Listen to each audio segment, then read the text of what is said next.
Welcome students. Today I want to deliver a lecture regarding the metagenesis of Lobelia.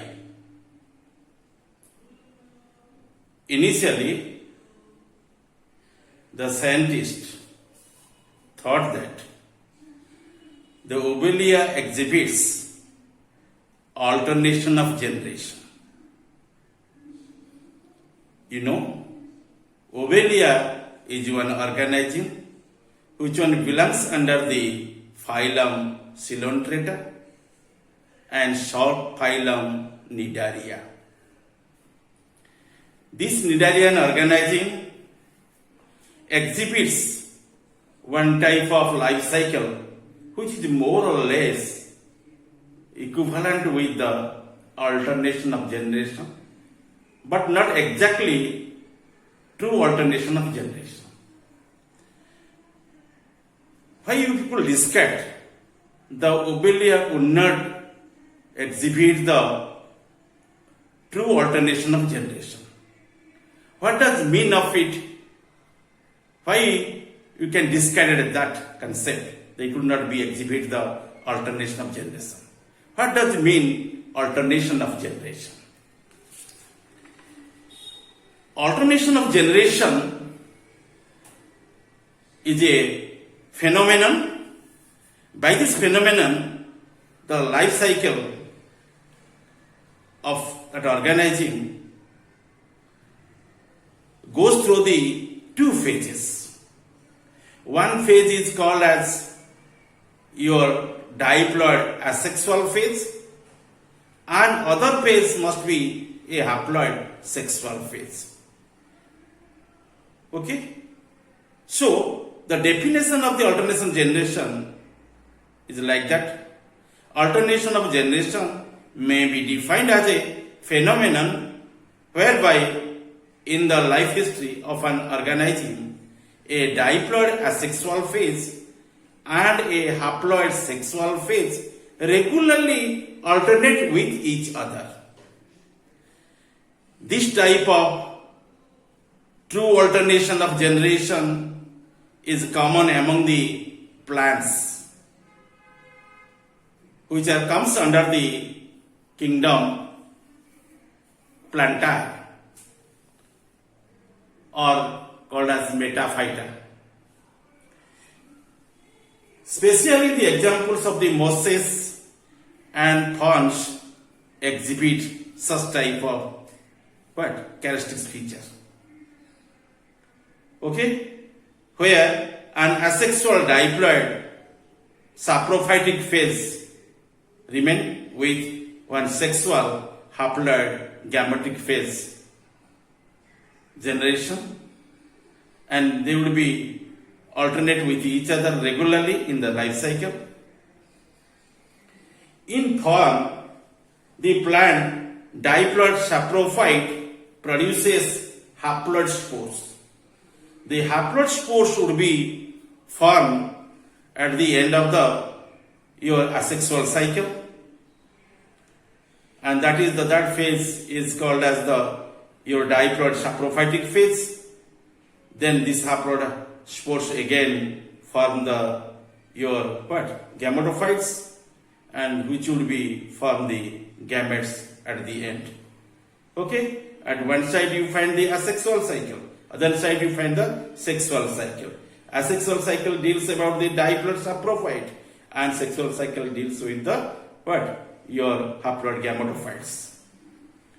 Okay? So for this being, you know the true alternation of generation like this.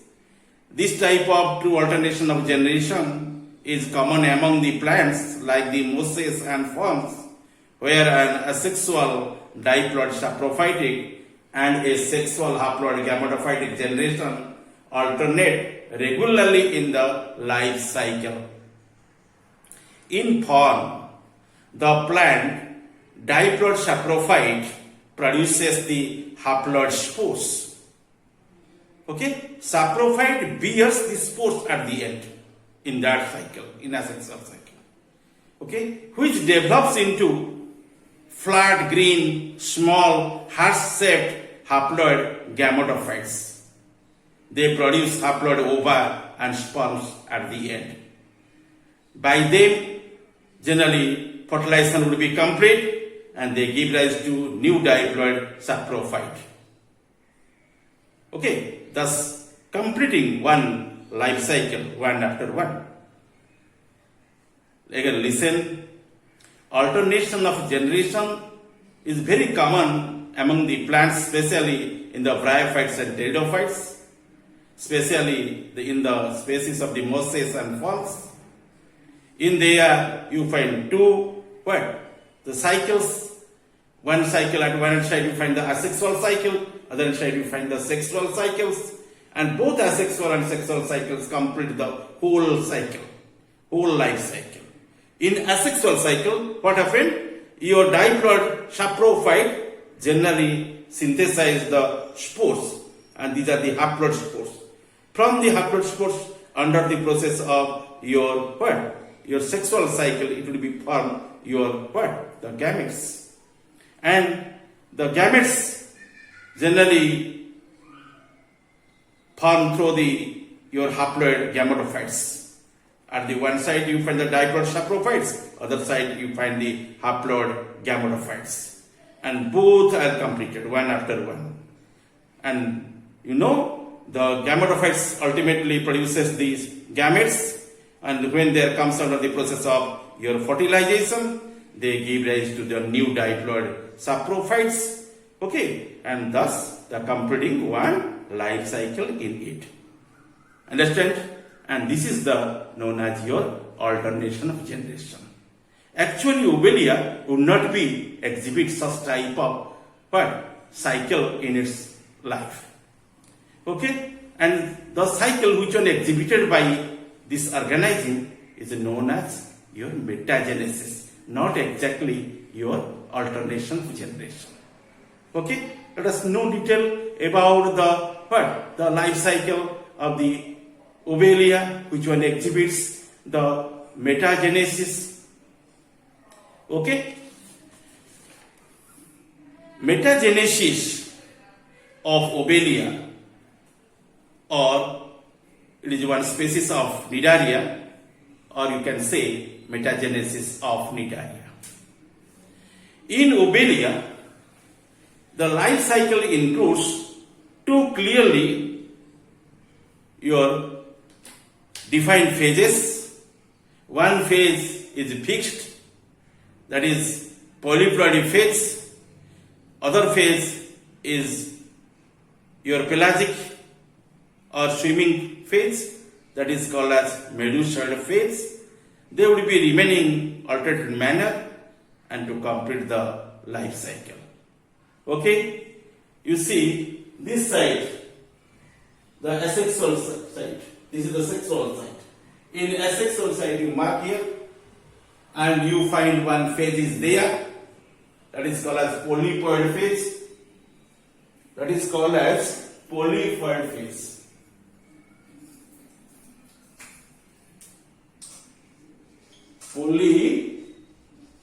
Polyploid phase. Okay, in this phase, the polyp will be formed. Okay, and this phase, this side is known as sexual phase, and in this phase, generally, that phase produces the gametes, which one ultimately produces your hydroid colony ultimately, and this is the sexual phase. Okay, and both the phases generally carrying the diploid sets of chromosomes. There are 12 sets of chromosomes also there. Okay, and this one is called as your medusoid phase. What is it? It is called as the medusoid phase. This one is called as polyploid phase. It is called as medusoid phase. Medusoid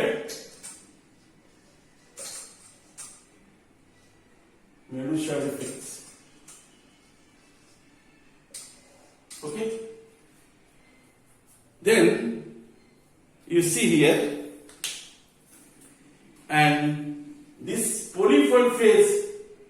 is the fixed phase. In there, the organism stage would not be performing locomotion. It would remaining at one place, standstill. That is a fixed. The fixed polyploid phase is called as your hydroid colony phase. It will be remaining at one place for long period. And other side you find the medullary form, and these are also movable forms. They are the free swimming organisms. They will be moving here and there. Okay? And that is called as your pelagic medullary phase. This one is called as pelagic medullary phase, and this one is called as fixed polyploid phase. Okay? And hydroid colony has no gonads. They are not exhibiting the gonads or sexual organs, and reproduces asexually by budding. You find in there the budding. Budding is the one type of method, and by this method the organism can propagate through buds. Okay, that type of reproduction usually called as asexual reproduction. The hydroid colony has no gonads and reproduces asexual body to give rise to what? The medusa or medullary form. Okay? On the other hand, the medusa reproduces exclusively by the sexual method and forming the gametes like sperms and ova. Okay? Under the process of gametogenesis. Understand? And lastly, those comes under the sexual reproduction and ultimately form the hydroid colony. And both your hydroid colony carry the two sets of chromosomes, and medullary form also carrying the two sets of chromosomes. Okay, it is 2N, and this one also be called as 2N.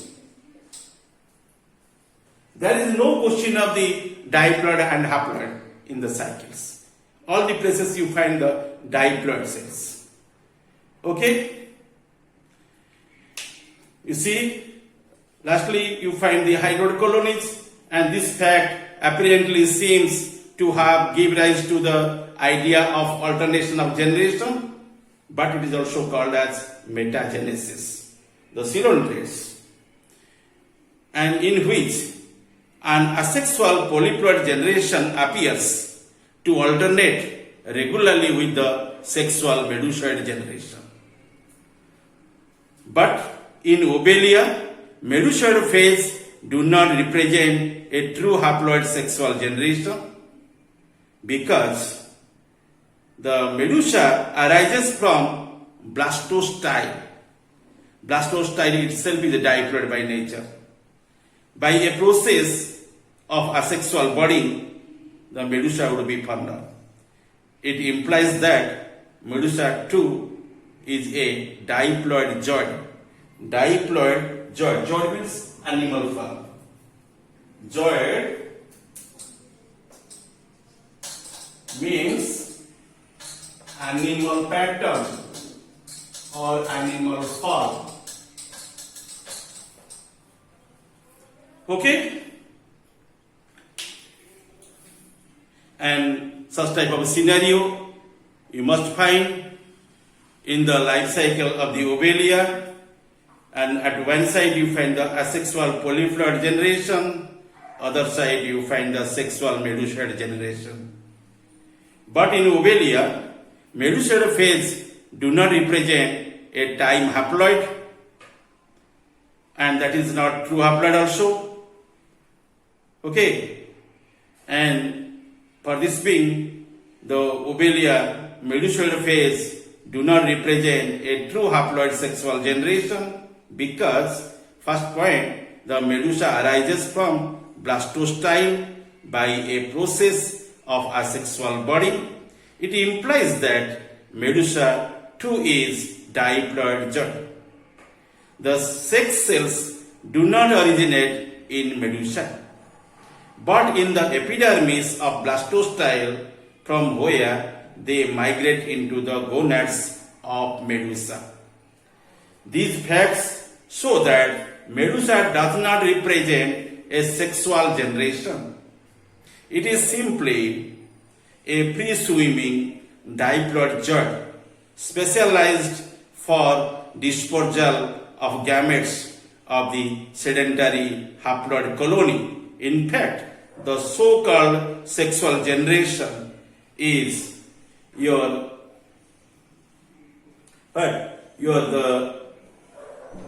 obtained and is indicated and represents by the haploid gametes only.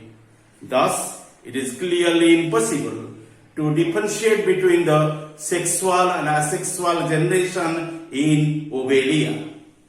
Asexual hydroid colony and sexual medusa merely represent the different phases or joints, are an example of polymorphisms and belong to a single diploid generation, so that a true alternation of generation cannot be said to occur in Ovelia. Students, bear in mind in here, there is no question of the alternation generation in the life cycle of the Ovelia.